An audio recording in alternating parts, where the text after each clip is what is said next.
सो अब सभी ने पेपर बहुत अच्छे से किया होगा. So after all three slots, after analyzing all three slots, I have attempted the first slot. So पहला slot करने के बाद में and after talking to a lot of students or other faculty members, slot 2 और slot 3 के बाद में then I'm taking this analysis and uh, overall जो पेपर का डिफिकल्टी लेवल था मैं बोलूंगा कि थोड़ा सा लास्ट ईयर से हल्का सा थोड़ा सा अप था. पेपर को पूरा ओवरऑल स्कोर करने में थोड़ा सा लास्ट ईयर से ज्यादा मेहनत लगनी थी. और मुझे नहीं लगता कि वीआरसी में तीनों स्लॉट में अगर देखा जाए तो वीआरसी में कोई बहुत ज्यादा चेंजेस थे या बहुत ज्यादा प्रॉब्लम थी. वीआरसी का डिफिकल्टी लेवल लगभग लगभग सेम था, लेकिन बाकी दोनों सेक्शन में थोड़ा सा चेंजेस आए थे. ठीक है, लास्ट ईयर से थोड़ा सा चेंजेस आए थे. तो समझ लेते हैं. पहली बात तो कोई मुझे अपने सेंटर पे या अपने किसी भी स्टूडेंट के सेंटर पे मुझे किसी भी तरीके का कोई टेक्निकल ग्लिच नहीं सुनाई पड़ा. मुझे ये नहीं सुनाई पड़ा कहीं पे भी कि कुछ पेपर देते टाइम कोई भी टेक्निकल प्रॉब्लम आई हो. तो ऐसा मुझे नहीं लगता कि कहीं पे किसी सेंटर पे हुआ है. एक आध दो केसेस कहीं पे अक्रॉस कंट्री सुनाई पड़े हो तो अलग बात है, बट मेरे सेंटर पे या मेरे जानने वाले किसी भी स्टूडेंट के अभी तक तो मुझे नहीं सुनाई पड़ा कि कोई ऐसा टेक्निकल ग्लिच आया हो. हाँ, कुछ स्टूडेंट बोल रहे थे कि उन्होंने फर्स्ट स्लॉट में थोड़ा सा रूल बना दिया था कि बीच में जो है वो बाहर नहीं निकलना है, वॉशरूम नहीं जाना है. तो वो अलग अलग सेंटर्स पे अलग अलग हिसाब से वो रहता है. ऐसा कोई रूल था नहीं, बट अगर आप बोलते इंसिस्ट करते तो ऐसा हो जाता. बट कोई ऐसी कोई प्रॉब्लम नहीं थी, टेक्निकलिटी को लेकर कोई प्रॉब्लम नहीं थी. ओवरऑल इन्विजिलेशन भी सही था, सारी चीजें एग्जाम स्मूथली कंडक्ट हुआ है. ठीक है, ओवरऑल वी कैन से. अच्छा, डिफिकल्टी लेवल की बात करें तो मॉडरेट टू डिफिकल्ट हमेशा कैट लास्ट ईयर भी था और इस साल भी है. मैं कुछ कुछ बोलूंगा कि इस बार का जो कैट है वो कैट के तीनों स्लॉट्स को अगर देखा जाए एक तरीके से तो वो लास्ट ईयर के स्लॉट 3 की तरह है, मिलता जुलता. स्लॉट 3 जैसा आया था, जैसे स्लॉट 1 और स्लॉट 2 से लास्ट ईयर प्रीवियस ईयर में स्लॉट 1 और स्लॉट 2 से स्लाइटली अबव स्लॉट 3 था, मतलब ओवरऑल डिफिकल्टी लेवल के टर्म्स में. उसी तरीके से इस बार का भी डिफिकल्टी लेवल जो ओवरऑल डिफिकल्टी लेवल था वो मॉडरेट टू डिफिकल्ट साइड में ही था. सेक्शन वाइज ब्रेकअप सेम था, किसी तरीके की कोई प्रॉब्लम नहीं थी. सेक्शन वाइज में कोई भी जैसा लास्ट ईयर चल रहा था वैसा इस साल भी था. 24 वीआरसी में क्वेश्चन थे, 20 डीएलआर में थे, 22 क्यूए में क्वेश्चंस थे. और 24 वीआरसी जो क्वेश्चंस थे वो उसके लिए 40 मिनट्स का टाइम था. 20 डीएलआर क्वेश्चन थे उसमें भी 40 मिनट्स का टाइम था. और 22 जो क्यूए के क्वेश्चंस थे उसके लिए भी 40 मिनट्स का टाइम था. तो टाइम और overall section wise number of questions पे कोई भी चेंज नहीं था. इवन मैं बोलूंगा पैटर्न में भी कोई चेंज नहीं था. तो किसी भी तरीके से ओवरऑल पैटर्न में किसी तरीके का कोई चीज नहीं था. हाँ, थोड़ा सा डिफिकल्टी लेवल और इन सब के ऊपर थोड़ा सा चेंजेस थे, तो उस पर बात करते हैं. जैसे वीआरसी सेक्शन की बात करें, 26 क्वेश्चंस 40 मिनट्स. तो ये मेरे स्लॉट में और सारे स्लॉट्स में लगभग लगभग यही डिस्ट्रीब्यूशन था एक तरीके से कि 4 पैसेजेस थे. आरसी के 4 पैसेजेस से 4 क्वेश्चंस. अच्छा, मुझे जो एक चीज ये दिखी, भले दूसरों के स्लॉट्स में वो चीजें मतलब नंबर ऑफ क्वेश्चंस का ऑर्डर जो है वो जम्बल हो, बट मुझे अपने स्लॉट में सारे क्वेश्चंस एक साथ सेग्रीगेटेड मतलब एक साथ दिखे. जैसे आरसी स्टार्टिंग के क्वेश्चन नंबर 1 से लेकर के क्वेश्चन नंबर 16 तक लगातार आरसी के क्वेश्चंस थे. पहले क्या होता था मतलब 2021 में 2020 में बीच बीच में जैसे आरसी के क्वेश्चन आते थे, बीच में एक आध वर्बल के क्वेश्चंस आ जाते थे, एक आध पैरा जंबल आ जाता था. बट ऐसा नहीं था इस बार. मुझे जो दिखा वो पूरा का पूरा स्मूथली आपको 1 से लेकर के 16 तक सारे आरसी के क्वेश्चंस थे. अच्छा, व्हाट आई फेल्ट कि आरसी के क्वेश्चंस में क्रिटिकल रीजनिंग इन्वॉल्व थी. वीकेंड करने वाले क्वेश्चन, स्ट्रेंथन करने वाले, वीकेंड एक्सेप्ट वो कीवर्ड जो एक्सेप्ट वाले जो क्वेश्चंस होते हैं वो यूज किया था. तो ट्रिकी बनाने की कोशिश की थी, आपको फोकस होकर के करना था. और क्रिटिकल रीजनिंग इन्वॉल्व थी, अच्छे से इन्वॉल्व थी. इंफ्रेंस बेस्ड क्वेश्चन थे, अच्छे से क्रिटिकल रीजनिंग इन्वॉल्व थी. ठीक है. और पैसेजेस की लैंग्वेज मुझे लगी कि मतलब बहुत ज्यादा डिफिकल्ट नहीं थी, बट क्वेश्चंस ट्रिकी पूछ रहे थे. तो ठीक था, जैसे लास्ट ईयर था वैसे इस साल था. कट ऑफ भी लगभग लगभग मोर और लेस सेम ही जानी चाहिए. तो मुझे जो मिला था वो 4 पैसेजेस मिले थे. वो चार चार क्वेश्चन सभी में थे. All 4 questions, 16 questions total RC. Then I encounter 2 questions based on para completion. तो पैरा कॉम्प्लीशन लाइक कि मेरे पास में जो इसके बाद में जो दो क्वेश्चन थे उसमें पैराग्राफ था, पैराग्राफ में चार जगह पे 1 2 3 4 चार लाइंस जो थी, चार सेंटेंसेस जो थे वो डिलीटेड थे, और एक सेंटेंस ऊपर पैराग्राफ के जस्ट ऊपर एक सेंटेंस दिया हुआ था, एंड दे आस्क्ड कि this particular sentence will fit into विच 1 2 3 4 में से कहाँ पे वो फिट होगा। तो पैरा कंप्लीशन ऐसा था, मतलब वो वाला पैरा कंप्लीशन नहीं था जहां सिर्फ लास्ट में लास्ट का सेंटेंस डिलीशन हो, लास्ट सेंटेंस डिलीशन नहीं था, पैरा कंप्लीशन में चार जो अलग अलग लाइनें डिलीटेड थी उनमें से कहाँ पे वो एडजस्ट होगा।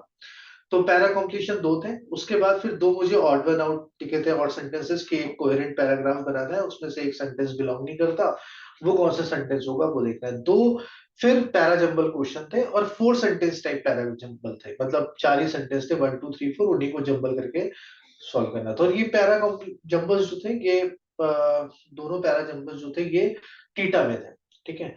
फिर लास्ट के दो क्वेश्चन मेरे समरी टाइप क्वेश्चन से, what is the essence of the passage, ये पूछा था। ओवरऑल डिफिकल्टी लेवल पिछले साल की तरह, लास्ट ईयर की तरह था, और बहुत ज्यादा उसमें कोई चेंजेस नहीं थे, लगभग लगभग सेम था अक्रॉस में, अगर ऑन एन एवरेज सारे तीनों स्लॉट्स को अगर कंबाइन करके बोलूं तो।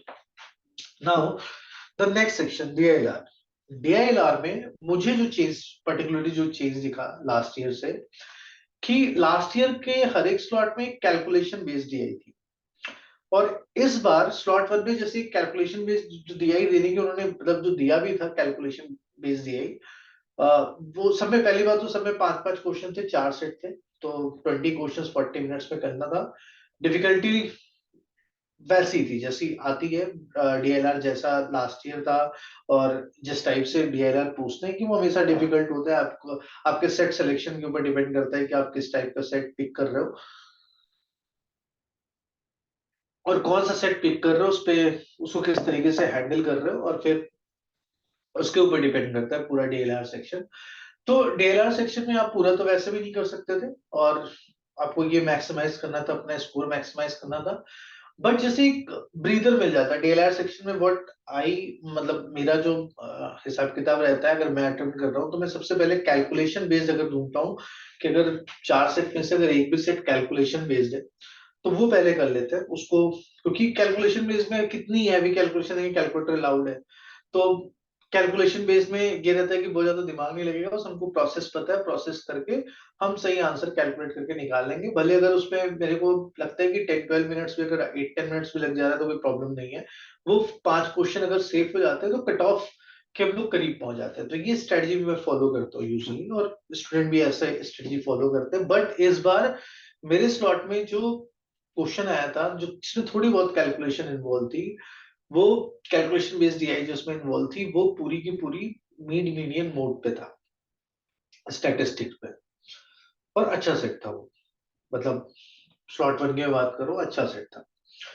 तो कैलकुलेशन बेस्ड डीआई पिछली बार हर स्लॉट पे मिल रही थी, इस बार नहीं थी। एक एक सेट पिछली बार मिल रहा था, इस बार नहीं था, calculation based DI as such नहीं था।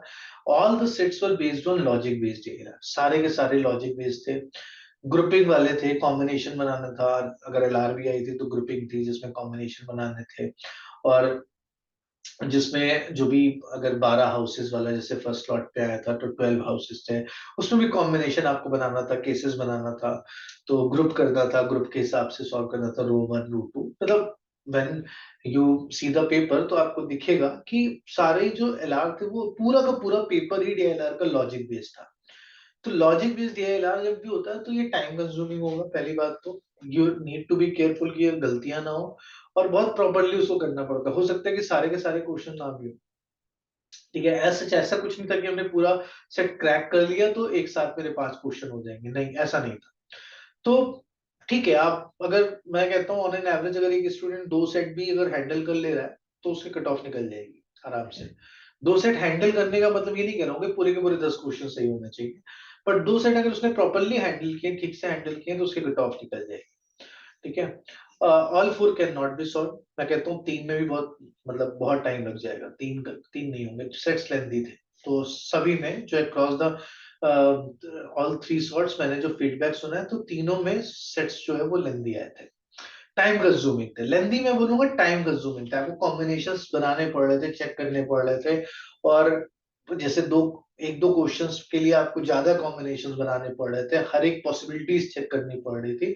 तो इस पॉइंट ऑफ व्यू से वो टाइम कंज्यूमिंग था, और डिफिकल्ट तो जैसा हमेशा डीएलआर रहता है वैसे ही था।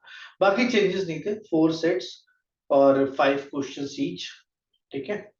और बाकी सारी चीजें सेम थी। 12 MCQs एंड 8 टीटा, 8 टीटा के क्वेश्चंस थे और 12 MCQ क्वेश्चन। मार्किंग स्कीम में भी पूरे क्रॉस द पेपर कहीं कोई चेंजेस नहीं था, +3 -1 और टीटा के लिए +3 और 0 अनअटेम्प्ट के कोई मार्क्स कटने नहीं थे, ठीक है।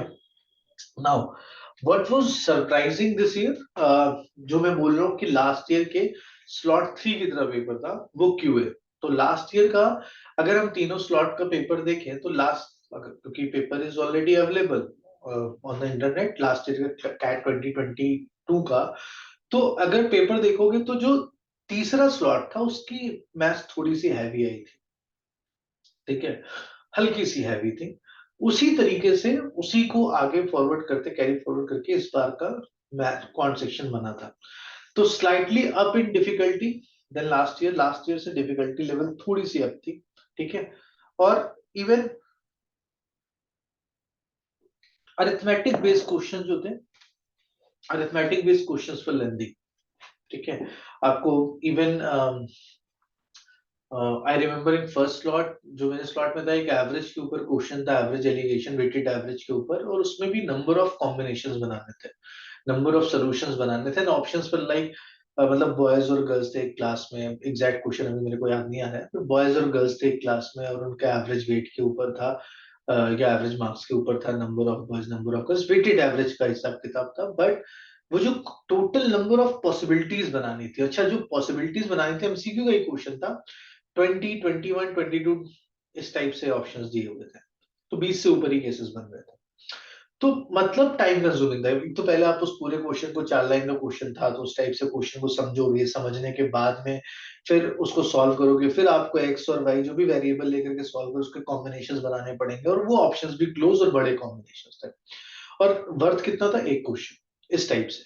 और व्हाट आई फाउंड कि जो मुझे और भी स्टूडेंट से जो फीडबैक मिला है कि मैथ सेक्शन, जो क्वांट सेक्शन था, इसमें 7 टीटा क्वेश्चन थे, 15 MCQ थे। तो जो टीटा वाले क्वेश्चंस थे वो ज्यादा इजी पड़ रहे थे। हर बारी क्या होता है कि टीटा वाले क्वेश्चंस को थोड़ा सा डिफिकल्ट रखते हैं। जो लास्ट प्रीवियस ईयर्स में जो मैंने देखा है कि टीटा वाले क्वेश्चन थोड़ा डिफिकल्ट लगते हैं, टाइम, थोड़ा टाइम कंज्यूमिंग ज्यादा रखते हैं। इस बार वो डुएबल थे, और एमसीक्यू क्वेश्चन जो थे वो ज्यादा टाइम कंज्यूमिंग थे, वो ज्यादा डिफिकल्ट थे, ठीक है। दूसरी चीज, अरिथमेटिक को थोड़ा सा कमी, जैसे मैं 7 to 8 और अलजेब्रा 7 to 8 ये लिखा हुआ है कि किसी स्लॉट में अरिथमेटिक के 7 क्वेश्चन, अलजेब्रा के 8 क्वेश्चन थे, किसी में अरिथमेटिक के 8, अलजेब्रा के 7 थे। बट मोर और लेस मतलब हम ये कह सकते हैं कि इस बार अरिथमेटिक को हल्का सा एक आध दो क्वेश्चन शिफ्ट किया था अलजेब्रा की तरफ। और जो भी पूछा था अलजेब्रा में, 50% अलजेब्रा डिफिकल्टी, मतलब 3-4 क्वेश्चन जो थे वो बहुत ही डिफिकल्ट थे, ठीक ठाक डिफिकल्ट थे। तो अरिथमेटिक एक तरीके से डुएबल थी, एक दो क्वेश्चन को छोड़ करके, बट अरिथमेटिक के क्वेश्चन डुएबल थे, बेसिक कॉन्सेप्ट अगर आते हैं तो किए जा सकते थे आराम से। और टाइम कंज्यूमिंग था, लेंदी भी था। मॉडर्न मैथ्स के 2 क्वेश्चन थे, तो मैं स्लॉट 1 में याद कर रहा हूँ कि एक क्वेश्चन था मॉडर्न मैथ का, और वो भी बहुत इजी आया था, नंबर ऑफ बेस पूछा था, तो दैट वाज इजी, ठीक है। ज्योमेट्री 4 क्वेश्चंस, नंबर्स, मतलब आप एक या दो, बट वो भी प्योर नंबर्स नहीं, आप कह सकते हो कि एक दो क्वेश्चंस थे।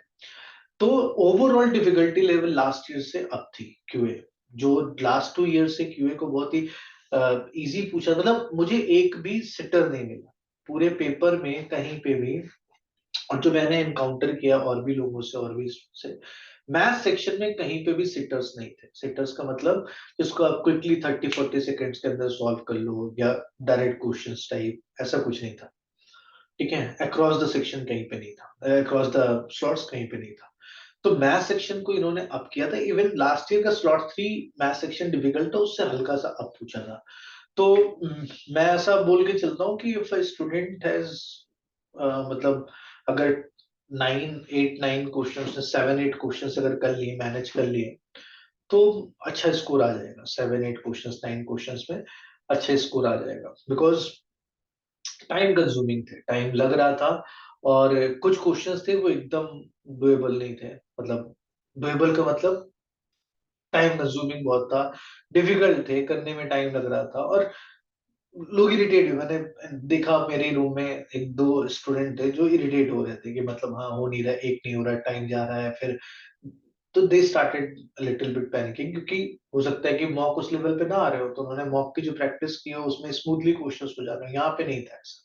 तो तुम एरिया टारगेट करके नहीं जा सकते थे कि मतलब मुझे अलजेब्रा के इतने क्वेश्चन करने हैं और ज्योमेट्री के इतने करने हैं। आपको जो मिल रहा है, जो डुएबल मिल रहा है उसको करो। और चुराने वाले थे, मतलब you should steel number of questions, है ना, 4 5 6 7 8 ऐसे करके एक एक अटेम्प्ट बढ़ाते जाते हैं, तो कट ऑफ के क्लोज पहुंचते, ये स्ट्रेटजी होनी चाहिए थी। तो जैसे कि मैं अपने स्टार्टर बताऊं कि मुझे स्टार्टिंग में 3 क्वेश्चन जो मिले वो डिफिकल्ट थे, टाइम कंज्यूमिंग थे, तो मेरी आदत जैसे होती है कि मैं जब पेपर स्टार्ट करता हूँ मैथ सेक्शन का, तो बहुत तेजी से स्किप करता हूँ। मैं मेरा टारगेट ये होता है कि हाफ ऑफ द टाइम में 20 25 मिनट्स पे I want to go through all the questions, एक बार देख तो लेते हैं। मैथ सेक्शन में ये की बात करूंगा, क्यूए सेक्शन में एक बार पूरा पेपर देख तो लेते हैं कि कैसा जा रहा है, तो मैं तेजी से स्किप करते हुए चलता हूँ। जो उसमें बीच में सिटर्स मिलते हैं उनको पहले तेजी से पिक कर लेता हूँ, जो 30 सेकंड 40 सेकंड्स के अंदर सॉल्व हो जाए। बट इस बार मुझे मिला नहीं, एक भी ऐसा क्वेश्चन नहीं था जिसमें विदाउट यूजिंग योर पेन या जल्दी से क्विकली 30 40 सेकंड्स में सॉल्व हो जाए, ऐसा कुछ मुझे दिखा नहीं। तो सब में टाइम लग रहा था, जो भी मुझे एक डुएबल क्वेश्चन जल्दी दिख रहा था कि ये इजिली क्रैक हो जाएगा, उसमें भी टाइम लग रहा था। तो that's why I am saying कि मैथ्स का डिफिकल्टी लेवल अप हुआ था। ठीक है, 15 एमसीक्यू 7 टीटा, और ये मेरा ऑब्जर्वेशन है कि जो टीटा वाले क्वेश्चंस थे वो in comparison to MCQ question वहां पे डुएबल क्वेश्चन ज्यादा मिल रहे थे टीटा वाले में। ठीक है, तो जैसे ये सरप्राइज ले सकते हो, क्योंकि बहुत सारे लोग ये स्ट्रेटजी लगाते हैं कि टीटा वाले क्वेश्चन हमेशा वो लोग, क्योंकि उसकी नेगेटिव मार्किंग नहीं होती, तो हमेशा वो लेंदी डालते हैं, वो डिफिकल्ट डालते हैं, तो हमें ऑप्शन एलिमिनेशन और सिर्फ इन पे ध्यान देना चाहिए। तो अगर ऐसा कोई भी स्टूडेंट अगर इस स्ट्रेटजी से क्वांट सेक्शन अगर अटेम्प्ट कर रहा है, तो उसका क्वांट सेक्शन खराब होने के चांसेस है। ठीक है, ओवरऑल डिफिकल्टी लेवल इसलिए मैं बोल रहा हूँ कि पूरे पेपर की अप थी। So what will be the cut off? तो मैंने 3 कैटेगरी में अगर यहाँ पे देखें कि 90 95 और 99 के लिए अराउंड कितना, this is the first hand देखने के बाद में और कुछ फीडबैक स्टूडेंट से लेने के बाद में डिसाइड किया। दिस इज नॉट कह सकते हैं कि यही कट ऑफ जाएगा, थोड़ा बहुत ऊपर नीचे हो सकता है, बट मेरा ये आइडिया है कि इसके आसपास कट ऑफ जानी चाहिए। तो to score 90 percentile in VRC section, sorry 90 percentile in VRC section, 24 around 24 25 marks के आसपास, ये मार्क्स के हिसाब से लिखा हुआ है 24 25 अराउंड। 95 परसेंटाइल के लिए 30 क्रॉस करना चाहिए, 30 या 30 के ऊपर अगर आता है तो 95 परसेंटाइल इन वीआरसी सेक्शन, और 99 क्रॉस करने के लिए 40 42। तो मोर और लेस यही लगभग ऐसी कट ऑफ लास्ट ईयर भी इसी के आसपास गई थी। तो वीआरसी सेक्शन की जो एक्सपेक्टेड कट ऑफ होगी वो लगभग इतने मार्क्स के आसपास होगी। ठीक है, तो इसको 90 परसेंटाइल मतलब 24 से 26 के आसपास, 95 परसेंटाइल 30 के ऊपर जाना चाहिए, और 99 के लिए फिर 40 से ऊपर, ये कट ऑफ जाएगी व्हाट आई थिंक। ठीक है, ये according to the first impression जो भी अभी तक मिला है उसके हिसाब से। एलआरडीए सेक्शन हमेशा जैसे डिफिकल्ट होता है, आप एक सेट अगर अच्छे से हैंडल कर ले तो आप 90 परसेंटाइल के आसपास पहुंच जाओगे। एक सेट अच्छे से हैंडल करने का मतलब पूरे क्वेश्चन सही हो जाए, या एक सेट 5 क्वेश्चन का है, उसके अलावा आप 2 सेट में से मिला करके 5 6 क्वेश्चन कर लो, सही हो जाए, तो 90 परसेंटाइल क्रॉस हो जाएगा। ठीक है, बट उससे थोड़ा आगे अगर आपको करना है, लगभग 7 8 क्वेश्चंस के आसपास करोगे तो 95। ठीक है, और 99 के लिए आपको फिर करना पड़ेगा लगभग 2 सेट पूरा पूरा, 2 सेट पूरा पूरा और एक में कुछ कुछ मिला करके, then you can score 99 percentile plus. तो ये एक्सपेक्टेड कट ऑफ मैं सोच रहा हूँ कि इसके आसपास जाएगी। फॉर 90 परसेंटाइल 15 टू 17 के आसपास रहेगा, 95 परसेंटाइल के लिए 19 20 के आसपास रहेगा, और 99 परसेंटाइल के लिए 29 30 के आसपास रहेगा फॉर एलआरडीए सेक्शन। क्यूए, ये अ, मेरे ख्याल से ये थोड़ा सा और भी नीचे जाना चाहिए, बट क्योंकि कई सारे स्टूडेंट ये बोल रहे हैं कि जो मुझे फीडबैक मिला है कि नहीं सर इतने हो गए थे, इसके आगे फिर दिक्कत आ रही थी करने के, तो मैं ये मान के चलता हूँ कि 16 टू 18 मार्क्स में, ये मार्क्स हैं, these are not attempts, you cannot do this much, है ना? तो ये marks है केवल 16 to 18, 90 परसेंटाइल के आसपास, 16 के अराउंड, 16 17 के अराउंड मार्क्स है, तो 90 परसेंटाइल के आसपास क्वांटम, ये तीनों सेक्शंस को एक तरीके से मैं लेकर के चल रहा हूँ कि ऑन एन एवरेज इतना होना चाहिए। तो मैं फर्स्ट स्लॉट के हिसाब से सोचूं तो 15 मार्क्स पे, 15 16 मार्क्स पे 90 परसेंटाइल बन जाएगा क्यूए सेक्शन में। 95 के लिए 20 to 22 और 99 के लिए 30 या 30 क्रॉस करना चाहिए। ठीक है, 30 क्रॉस करना चाहिए, 32 30, मतलब 31 30 32 33 पे 99 बन जाएगा। क्लोज प्लस माइनस 2 कर लो, क्लोज टू इसी के आसपास मेरे ख्याल से सेक्शनल कट ऑफ जाएगी। Now the overall cut off, overall cut off के लिए for 90 percentile I guess score should be around 49 50। ये भी मैं थोड़ा सा, आप प्लस माइनस 2 करके चलो, मैं मान के चल रहा हूँ कि 49 50 के आसपास रहेगा, क्योंकि डिफिकल्टी लेवल लास्ट ईयर से थोड़ी सी ओवरऑल पेपर की देखी जाए थोड़ी सी अप थी। And for 95 percentile 59 to 60 around, and 99 percentile you need to score around 80 plus 80 82 के आसपास आपका स्केल स्कोर बनना चाहिए, इसके आसपास कट ऑफ जाएगी। So guys, this is my view, जो हमारा, और मैंने जिन लोगों से बात की है, जिन्होंने और भी पेपर दिया, और भी स्टूडेंट ने जिन्होंने पेपर दिया, उनके हिसाब से जो भी फीडबैक मेरे को मिला उसके हिसाब से कि मैं सोच रहा हूँ कि ये कट ऑफ होना चाहिए, इसके आसपास होना चाहिए। नाउ यू शुड टेल, आपको कमेंट करके बताना चाहिए कि आपको क्या लगता है लगभग कितनी कट ऑफ जाएगी, या कैसा था आपका पेपर, आपका स्लॉट कैसा था, क्या डिफिकल्टी लेवल था, क्या चेंजेस आपको दिखे, जो भी, what ever your impression, you should write in the comment. Okay, thank you.